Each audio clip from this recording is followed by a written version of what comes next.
Dans une solution contenant un acide faible, il est essentiel de savoir que cette solution contient aussi sa base conjuguée.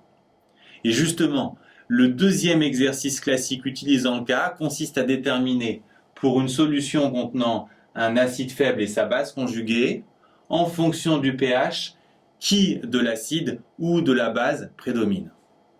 Dans cet exercice, on vous guide, on vous demande d'abord d'établir une relation entre le pH, le pK et les concentrations d'acide et de base, puis à partir de cette relation de construire ce qu'on appelle un diagramme de prédominance afin de répondre à la question laquelle des deux espèces prédomine. On nous demande une relation entre le pH et le pK, donc on peut écrire les formules pK égale moins log de K et pH égale moins log de H3O+. Ensuite, c'est important d'avoir le K, la constante d'acidité, qu'on peut retrouver en écrivant la réaction de l'acide dans l'eau. La constante d'acidité, je vous rappelle, concentration des produits en haut, concentration des réactifs en bas.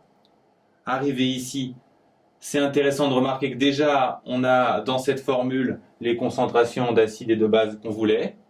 Et finalement, même si on vous demande de déterminer le pH, c'est plus logique et plus simple de partir du pK. Le pK, c'est moins log de K, on remplace K par cette expression.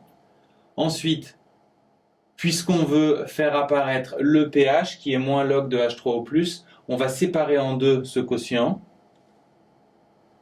ce qui va nous permettre d'appliquer une des propriétés du logarithme. Le logarithme d'un produit, c'est la somme des logarithmes. Donc on aura donc moins log de H3O+, et moins log de A- sur H. Moins log de H3O+, c'est le pH, donc on est presque au bout. Puisqu'on nous demande le pH en fonction des autres paramètres, on va retourner cette relation et donc on aura le pH égal au pK plus log de la base sur l'acide. C'est une formule de cours que vous pouvez apprendre et qui va nous servir à répondre à la question suivante, qui est un autre classique. À partir de cette formule, construire le diagramme de prédominance. Construire un diagramme de prédominance, c'est regarder en fonction du pH quelle espèce domine. Et le premier cas de figure à regarder, c'est un cas très particulier, c'est le cas où le pH est égal à exactement le pK. Dans ce cas-là, ça signifie que ce logarithme vaut 0. Je vous rappelle que logarithme de 1 fait 0, donc ce quotient fait 1. Autrement dit, concentration de base et d'acide sont égales. Maintenant, si le pH est supérieur au pKa, si ce nombre est plus grand que celui-là, ça signifie que cette expression est positive. Le logarithme étant une fonction croissante, si ce logarithme est plus grand que 0, en 0, il faudra avoir 1. Pour que ça dépasse 0, il faut que le quotient soit plus grand que 1. Autrement dit, que la concentration de la base soit plus grande que la concentration de l'acide. J'ai rappelé ici le pKa du couple et le pH de la solution. Donc ce qu'on vient de voir ici, c'est que si le pH égale au pKa, aucune des espèces ne prédomine. La concentration de la base est la même que la concentration de l'acide. Si le pH est plus grand que le pKa, c'est la base qui prédomine. Et inversement, bien sûr, si le pH est plus petit que le pK. Pour notre solution, le pH égale 8. Et donc, même si c'est une solution d'acide éthanoïque, c'est la base, l'ion éthanoate, qui va dominer. Ce qu'on vient de démontrer est valable pour n'importe quel couple formé d'un acide faible et de sa base. Quand le pH est en dessous du pK, l'acide domine, alors que quand le pH est plus grand que le pK, c'est la base qui domine. Et ça doit vous rappeler quelque chose que vous connaissez déjà. Souvenez-vous, pour un pH égale 7, on avait une concentration égale des ions hydroxyde et H3O+. Et en dessous, c'était les ions H3O+, qui dominaient, les acides, alors que pour un pH plus grand que 7, c'était la base qui dominait.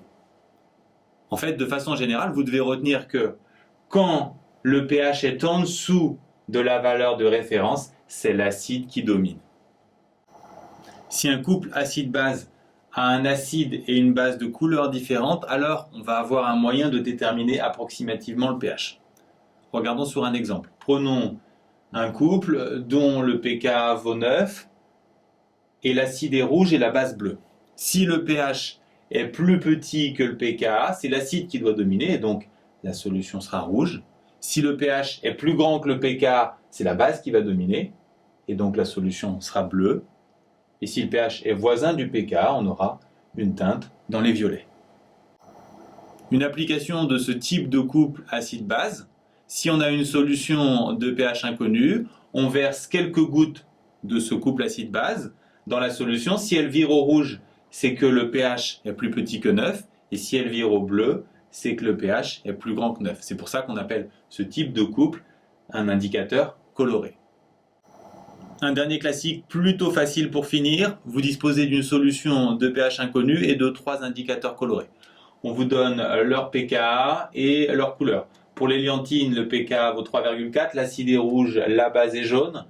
Pour le bleu de bromothymol, pKa 7,1, acide jaune, base bleue.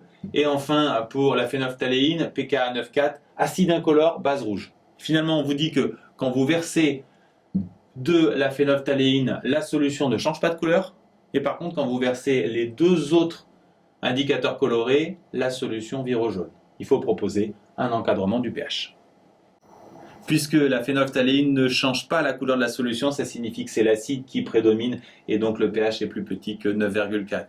Puisque le bleu de bromothymol vire au jaune, ça signifie que le pH est plus petit que 7,1. Et pour l'héliantine, puisqu'elle est jaune, ça signifie que le pH est plus grand que 3,4. Donc on peut approximer le pH entre 4,5 et 6,5. On a vu beaucoup de choses. En résumé, ce que vous devez savoir, c'est à partir des formules du Ka, du pKa et du pH, établir la relation entre pH et pK, qui est une formule de cours. Premier classique.